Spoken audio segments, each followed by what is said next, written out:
All right, a new Pokemon Gen 10 rumor has surfaced showcasing a leaked debug screenshot that includes a battle environment test. So right here, this is the image in question. We can see an Aeron and a Lairon fighting something in a cave, and I don't know what this something is. And you can see... It's an Aeron evolving is what it looks like. Oh, that's nuts. That's cool. Mid-battle evolutions.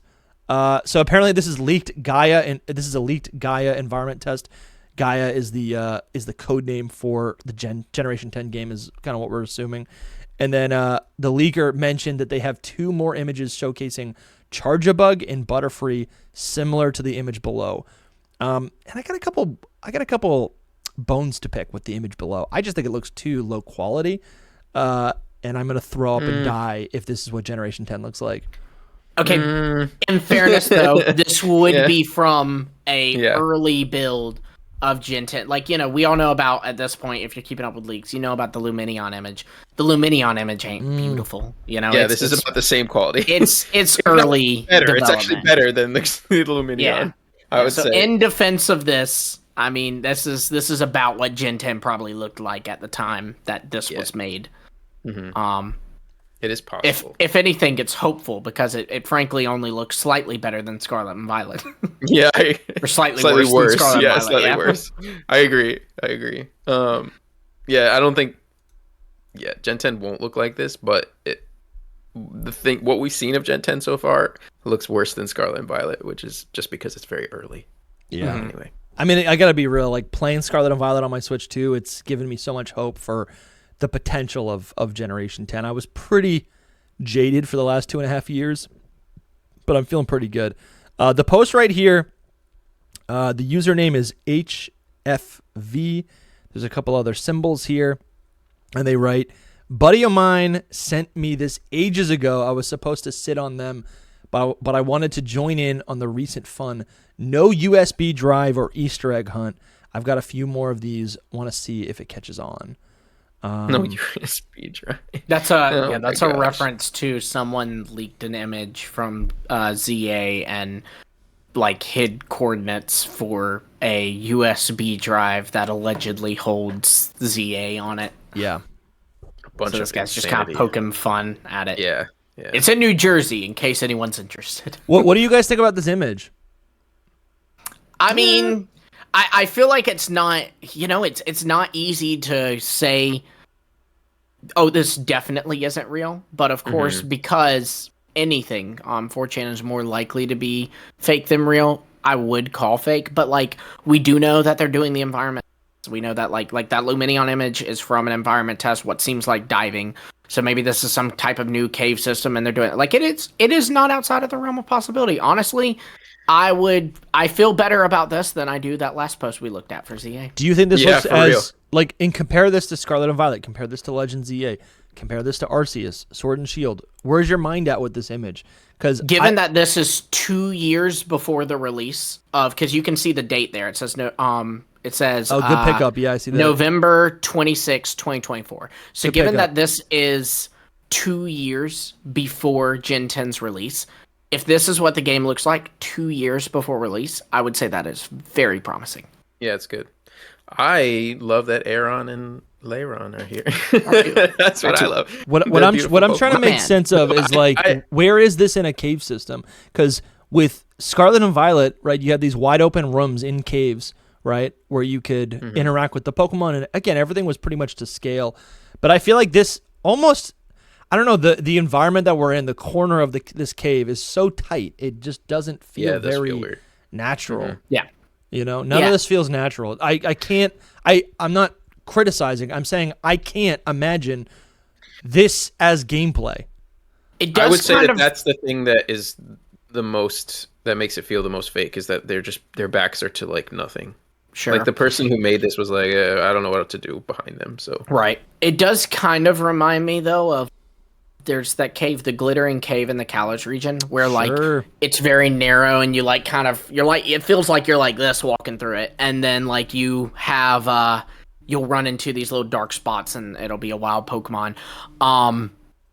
But that's a really good point. If I were to play devil's advocate in defense of this this thing. One thing that we have heavily on this show speculated on is the synchro machines development throughout Gen 10, because that was something that was introduced in the Blueberry Academy, the synchro machine you could turn into your Pokemon, and they made it very clear this is in a beta stage. Like, they made it clear this is still in development. Why make that clear if it's not something that you have plans to continue going further? So it's kind of become a theory of like, maybe it's something that will be expanded upon in Gen 10. Sure. So maybe there's little environments where, like, hypothetically, this is a little cave tunnel. I'm a human. I'm a big guy. I can't fit in that little tiny cave system. But you know what? Like that. I'm going to use the synchro machine to turn into my Aeron. And then as Aeron, I can crawl through the cave system. Wow, Lumi. That's kind of cool. Sounds fun. That's kind of fire. Fun. I can see it right here. And then you evolve within, like, while you're synchro machining. Someone made a good point, cool. actually. Someone made a good point, actually, too, that this may not even be evolution and could be like a like they haven't built the like back sprite, I guess, of the Aeron yet. Like, it's just unfinished.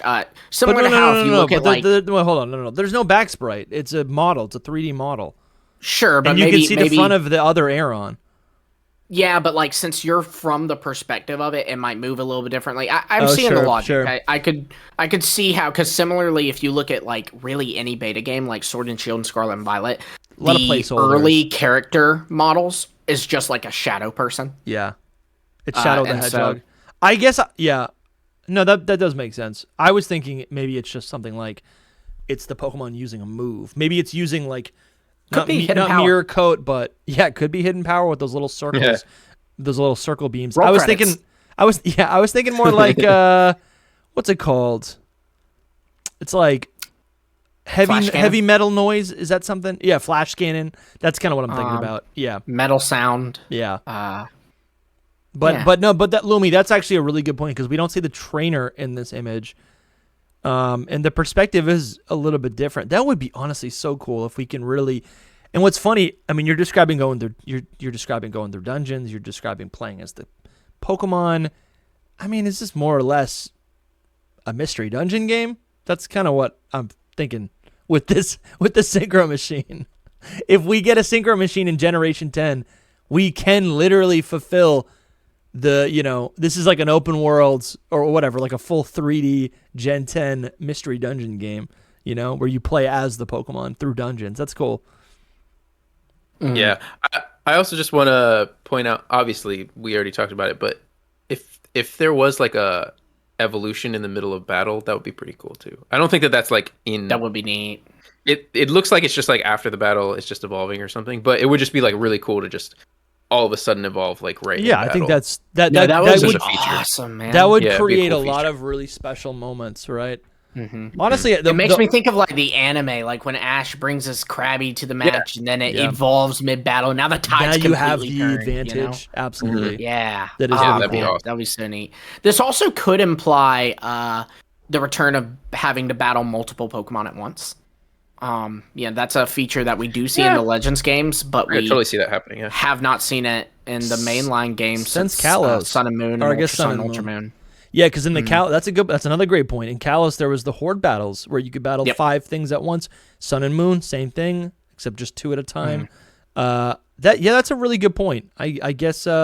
I like that too. It's realistic, right? Like, or if if I'm in an environment and there's a couple of Ursaring and they're guarding their cubs, are they gonna like, you want to go first, and I'll sit back, and then when you're done, of course we have to take our turns. I will then go. No, you're gonna have 3 grizzly bears trying to kill you. Yeah, absolutely. Well, that's cool. I'm glad we took a closer look at this image, because I wasn't really sure what else to say. But Lumi, you got some good ideas here with the synchro machine, the tunnel system. This is all stuff. We keep saying like we keep. I don't know if you're doing this too. During this conversation, I keep thinking about Kalos as if it's Legends EA, but this is Generation 10. This would be Generation 10, not Legends EA. Yeah, this is Gen 10. Yeah. Yeah. Like every time you mentioned Kalos, I was like, oh, you're right. And we're going back to Kalos, but that's not what this is.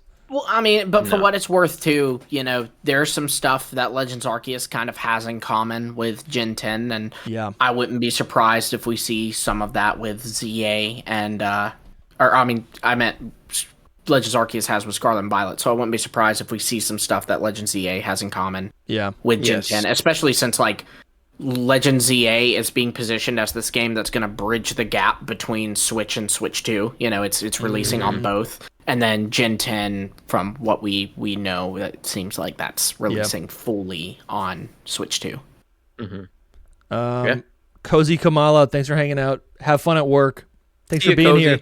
Yeah. Thank you for being here. Yeah. Jarkaplier says, Hordes are cool, but Sun and Moon's method of having Pokemon call for help is also pretty sick. Best. We should have both Pokemon that move in groups and Pokemon that rely on help. Yeah. And then it also makes sense to have some Pokemon that are, like, purely independent too, you know? Like, there are some Pokemon that, like, their whole, like, thing is they're kind of hermit Pokemon, you know? They kind of are isolated Pokemon. And there's so much detail you can do with that too. Like, I think about how with the Horde encounters in X and Y, if you encountered a Seviper and a Zangoose, like, it would be like 4 Sevipers and 1 Zangoose, vice versa, and they would actually not attack you. They would gang up on the Zangoose until the Zangoose was gone, and then they turn. Like, little details like that, I think, go such a long way in the game. For I sure. love that. It also kind of creates a challenge too, because, like, if you want that Zangoose, you're on a timer, because those Sevipers are actively trying to kill that Zangoose, and you have to take out the Sevipers to be able to throw a Pokeball at the Zangoose. That's true. That's a good point.